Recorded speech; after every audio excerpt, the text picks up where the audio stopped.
Friends, welcome to Tara health tip channel. நம்ம சேனலில் next இதை பற்றி பார்க்க போகிறோம் அப்படின்னா, சம்மர் டைம்ஸ் வந்துட்டாலே ப்ரெக்னென்சி உமன் வந்து ரொம்ப சஃபர் ஆவாங்க. ஸோ அவங்கெல்லாம் வந்து என்னென்ன ஃபுட்ஸ் என்னென்ன மாதிரி விஷயங்கள் அவங்க வந்து ஃபாலோ பண்ணாங்க அப்படின்னா அதெல்லாம் தவிர்க்கலான்ற விஷயத்தை நான் உங்களுக்கு சொல்ல போகிறேன். ஸோ வாங்க ஃப்ரெண்ட்ஸ், வீடியோக்குள்ள போகலாம். வீடியோ பார்க்கறதுக்கு முன்னாடி என் சேனல் சப்ஸ்கிரைப் பண்ணிட்டு பாருங்கள். அப்போ தான் நான் சொல்கிற ஒவ்வொரு விஷயம் உங்களுக்கு புரியும். அதே மாதிரி நான் போடுற ஒரு வீடியோஸோட நோட்டிஃபிகேஷன் உங்களுக்கு வந்து சேரும். ஸோ வாங்க ஃப்ரெண்ட்ஸ், வீடியோக்குள்ள போகலாம். ஃபர்ஸ்ட் திங், நீங்கள் வந்து சம்மர் டைமில் இப்போ ப்ரெக்னென்சி அடையிறீங்க அப்படின்னா, ஸோ நீங்கள் ப்ரெக்னெண்ட்டாக இருக்கீங்க, உங்கள் சம்மர் டைமில் இருக்கீங்க அப்படின்னா நீங்கள் என்ன பண்ணணும் அப்படின்னா, உங்களுக்கு வந்து நிறையா நார்மலாக இருக்கவங்களுக்கே வந்து நிறையா வேர்வை துளிகள் வந்து வெளியேறனால நம்மளுக்கு வந்து நிறைய ஸ்வெட்டிங் ப்ராப்ளம் ஆகுறனால நம்மளுக்கு வந்து ஹைட்ரேஷன்ஸ் வந்து கம்மியாகுது இல்லையா. ஸோ டீஹைட்ரேஷன்ஸ் ரிஸ்க் வந்து ஹையாக இருக்குது. ஸோ நீங்கள் என்ன பண்ணணும் அப்படின்னா, வெயில் டைமில் வந்து உங்கள் உடம்ப நீங்கள் வந்து ஹைட்ரேட் பண்ணிகிட்டே இருக்கணும். ஸோ என்னென்ன மாதிரி விஷயங்கள்லாம் நீங்கள் செய்யலான்ற விஷயம் நான் உங்களுக்கு சொல்ல போகிறேன். ஸோ வாங்க பார்க்கலாம். ஃபர்ஸ்ட் திங், இளநீர் இருக்குது பார்த்தீங்களா, நீங்கள் வந்து 2 நாளைக்கு ஒரு வாட்டி இல்லை வாரத்தில் ஒரு 2 வாட்டி நீங்கள் இந்த இளநீர் வந்து நீங்கள் எடுக்கலாம். அதே மாதிரி வாட்டர் இன்டேக் டெய்லி வந்து, இப்போ நீங்கள் ஒரு 60 கேஜி உங்களுக்கு வெயிட் இருக்குது அப்படின்னா நீங்கள் வந்து கண்டிப்பாக 3 to 3.5 லிட்டர்ஸ் வந்து கண்டிப்பாக நீங்கள் குடிக்கணும். ஏன்னா உங்களுக்கு வந்து ஸ்வெட்டிங் வந்து அதிகமாகும் இல்லையா. ஸோ நீர் சத்து வந்து மோஸ்ட்லி பெண்களுக்கு வந்து கர்ப்பமாக இருக்க பெண்களுக்கு வந்து நீர் சத்து குறைபாடு வந்து எப்போ வந்து சொல்லுவாங்க அப்படின்னா, ஒரு 7 months ஸ்கேனில் தண்ணி குறைவாக இருக்குது, பேபிக்கு வந்து மூச்சு விட முடியல. ஸோ நிறைய பேருக்கு சிசரிங் வந்து இதனால தான் ஆகுது இல்லை. பன்னீர் வந்து தண்ணி வந்து ரொம்ப கம்மியாக இருக்குது சொல்லி தான் நிறைய பேருக்கு வந்து சிசரிங் பண்ணுறாங்க. ஸோ இதெல்லாம் நீங்கள் வந்து முன்னாடியே இந்த விஷயத்தெலாம் நீங்கள் ஃபாலோ பண்ணிங்க அப்படின்னா அந்த மாதிரி விஷயத்த நீங்கள் தவிர்க்கலாம்.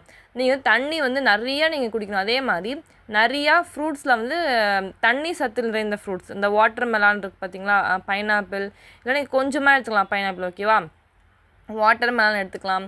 அதுக்கப்புறம் என்னென்ன சப்போட்டா இருக்கலாம் அது எடுத்துக்கலாம். அதே மாதிரி நிறையா சத்துக்கள் நிறைந்த வாட்டர் கண்டென்ட், ஓகேங்களா, ஆரஞ்சு, லெமன், இதெல்லாம் நீங்கள் வந்து கண்டிப்பாக நீங்கள் எடுத்துக்கும் போது உங்களுக்கு வந்து எக்ஸஸாக தண்ணி சத்து வந்து உங்களுக்கு போகும். ஏன்னா ஓரளவுக்கு தான் நம்ம தண்ணி கொடுக்க முடியும் இல்லையா. ஸோ நிறைய தண்ணியே நம்மளால் குடிச்சிட்டே இருக்க முடியாது. அதனால் என்ன சொல்கிறேன் அப்படின்னா, நீங்கள் இந்த மாதிரி ஃப்ரூட்ஸு, இந்த மாதிரி தண்ணி நிறைந்த இளநீர் இது மாதிரி நீங்கள் குடிச்சிங்க அப்படின்னா உங்களுக்கு அந்த அளவுக்கு உங்களுக்கு தெரியாது இல்லையா. ஸோ நீங்கள் வந்து நார்மலாக வந்து உங்களால் இதெல்லாம் எடுத்துக்கிட்டிங்க அப்படின்னா மோர் எடுத்துக்கலாம். அதே மாதிரி ஜூஸ் வந்து நிறைய ஜூஸஸ் எடுத்துக்கலாம், வெஜிடபிள் சூப்ஸ் எடுத்துக்கலாம். இதெல்லாம் நீங்கள் வந்து கண்டிப்பாக நீங்கள் ஃபாலோ பண்ணுங்கள். அதே மாதிரி பீரியட்ஸ் உமன்ஸ் இருக்காங்க பற்றி, அவங்களுக்கு வந்து இந்த பிளட் ஃப்ளோ வந்து அதிகமாக இருக்கும். 2 to 3 டேஸில் அவங்களால ரொம்ப ஸ்டொமக் பெயின் இருக்கும். ஸோ பீரியட்ஸ் ஃப்ளோ வந்து அதிகமாக இருக்கும் இல்லையா. உங்களுக்கும் வந்து இப்போ வெயில் டைமில் நீங்கள் போகிறனால உங்களுக்கு டயர்ட்னஸ் வரும். ஸோ இதெல்லாம் விஷயம்லாம் நீங்கள் கண்டிப்பாக நீங்கள் ஃபாலோ பண்ணீங்க அப்படின்னா உங்களாலேயும் இந்த மாதிரி இந்த வெயில் டைம்லேருந்து உங்களாலேயும் உங்கள் உடம்ப வந்து ஹைட்ரேட்டாக வச்சுக்க முடியும். அதே மாதிரி நீங்கள் என்ன பண்ணக்கூடாது அப்படின்னா, ஒரு 12 மணிலேருந்து 3 மணி வரைக்கும் நீங்கள் வெளியே போகக்கூடாது. ஸோ கண்டிப்பாக ஏதோ ஒரு வேலை இருக்குது அப்படின்னா நீங்கள் தயவுசெய்து இந்த வேலையை நீங்கள் தவிர்க்கணும். இப்போ நீங்கள் ஒர்க் பண்ணுற உமன்ஸாக இருந்தீங்க அப்படின்னா பிரச்சனை இல்லை, நீங்கள் அங்கேயே நீங்கள் ஒர்க் பண்ணுவீங்க, தெரிஞ்சிக்காது. ஸோ நார்மலாக வீட்டில் இருக்கீங்க அப்படின்னா நீங்கள் வந்து வெளியில் போகிறத வந்து அவாய்ட் பண்ணுங்கள். அதுக்கப்புறம் ஐஸ்கிரீம் சாப்பிட்லாமா அப்படின்னா கண்டிப்பாக நீங்கள் ஐஸ்கிரீம்லாம் நீங்கள் தவிர்த்துருங்க, சரியா. ரொம்ப ஐஸ்கிரீம் வந்து நீங்கள் சாப்பிடக்கூடாது. அதே மாதிரி ஐஸ் வாட்டர்லாம் நீங்கள் குடிக்கவே கூடாது. அதுதான் ரொம்ப முக்கியம். ஏன்னா நிறைய வெயில் டைம் நிறைய எடுக்குது, ஐஸ் வாட்டர் குடிக்கும் போல சொல்லி நிறைய பேர் செய்வாங்க. ஸோ இந்த ரிஸ்க்லாம் நீங்கள் பண்ணாதீங்க. அதுக்கப்புறம் என்ன பண்ணுவாங்க அப்படின்னா, இந்த சம்மர் டைமில் நிறைய பேர் வெக்கேஷன் டைம் இருக்கும், நிறைய பேர் ஊருக்கு போவாங்க, கொடைக்கானல், ஊட்டி, இந்த மாதிரி ரொம்ப கூலிங்கான பிளேஸ்க்கு போவாங்களே. ஸோ அதெல்லாம் நீங்கள் கண்டிப்பாக கர்ப்பிணி பெண்கள் வந்து அங்கெல்லாம் நீங்கள் போகக்கூடாது.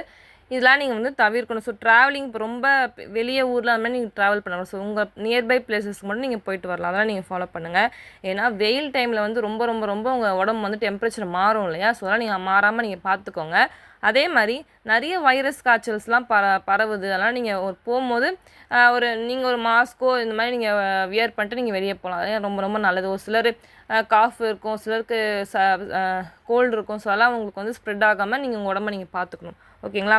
அதே மாதிரி என்ன ஆகும் அப்படின்னா, நீங்கள் எப்போ உங்கள் டாக்டரை மீட் பண்ணணும் அப்படின்னா, உங்களுக்கு கிரிட்டிக்கலாக ஒரு சிச்சுவேஷன் உங்களுக்கு வருது அப்படின்னா நீங்கள் எப்போ டாக்டரை ஃபாலோ பண்ணணும் அப்படின்னா, ஸ்டொமக் பெயின் ரொம்ப அதிகமாக இருக்குது, தசை வலி, பிடிப்பு வலிலாம் சொல்லுவாங்க பார்த்தீங்கன்னா. ஸோ அது மாதிரி வந்து எக்கச்சக்கமாக ரொம்ப நடக்க முடியல, உட்கார முடியல, இடுப்பு வலி தாங்க முடியல. ஸோ இந்த மாதிரி ரொம்ப கிரிட்டிக்கலாக இருக்குது, உங்களுக்கே தெரியும் இல்லையா, உங்கள் உடம்பு உங்களுக்கு கண்ட்ரோல் இருக்காது இல்லையா. ஸோ அந்த மாதிரி இருக்கும்போது நீங்கள் கண்டிப்பாக உங்கள் ரொம்ப இந்த கிடினஸ்ஸு இந்த மாதிரி இருக்கும்போது நீங்கள் உங்கள் டாக்டர் வந்து நீங்கள் கண்டிப்பாக ஃபாலோ பண்ணணும் ஃப்ரெண்ட்ஸ். ஸோ உங்களுக்கு வந்து இதெல்லாம் நீங்கள் கண்டிப்பாக ஃபாலோ பண்ணீங்க அப்படின்னா உங்களால் இந்த வெயில் டைம்லேருந்து கண்டிப்பாக ஓரளவுக்கு உங்கள் உடம்ப வந்து ஹைலைட்டாக வச்சுக்க முடியும். ஸோ ஏசி கர்ப்பிணி பெண்கள் யூஸ் பண்ணலாம்னா கண்டிப்பாக ஏசியில் யூஸ் பண்ணாலும் எந்தவித ப்ராப்ளமும் இல்லை. ஸோ நான் சொல்கிற விஷயஸ்லாம் நீங்கள் கண்டிப்பாக நீங்கள் சாப்பிட்டிங்கன்னா இதெல்லாம் வந்து உங்களுக்கு கரெக்ட் டைமில் அழகாக டெலிவரி ஆகி எந்த வித ப்ராப்ளம் இல்லாமல் உங்கள் பேபி வந்து ஆரோக்கியமாக பிறக்க வாய்ப்பு இருக்குது. So okay friends, stay tune with Tara healthy.